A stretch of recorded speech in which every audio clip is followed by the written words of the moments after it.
میرے بھائیوں، تاریخ میں لکھا جائے گا کہ مصر کے پاس دریائے نیل تھا، لیکن پھر بھی فلسطین کے بچے بھوکے پیاسے مر گئے۔ تاریخ میں لکھا جائے گا کہ سعودی عرب کے پاس تیل کے کنویں تھے، لیکن پھر بھی فلسطین کے بچوں کو ہسپتال لینے والی ایمبولینس کے پاس ایندھن نہیں تھا۔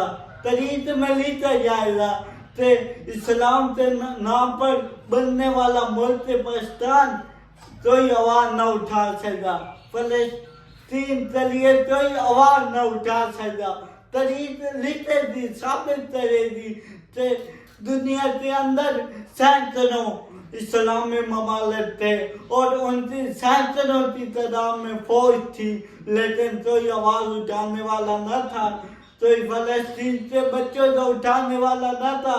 ہم جب سوشل میڈیا کو اوپن کرتے ہیں، دیکھتے ہیں کہ فلسطین کے بچے چیخ کر پکار رہے ہیں، کوئی ان کی آواز سننے والا نہیں ہے۔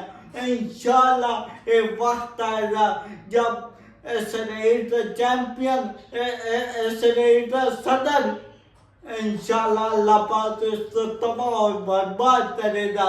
میرے بھائیوں، ہم کچھ نہیں کر سکتے فلسطین کے لیے، ہم اتنا کچھ کر سکتے ہیں، ہم ان کی پروڈکٹ کا بائیکاٹ کر سکتے ہیں، ہم ان کی معیشت کو کمزور کر سکتے ہیں۔ آج یہ بھی بہت بڑا جہاد ہے۔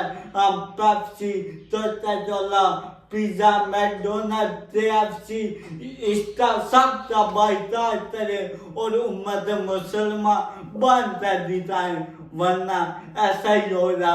یہ جو نمازیں، روزہ، زکوٰۃ، یہ سب کچھ ہمارے منہ پر مار دی جائے گی۔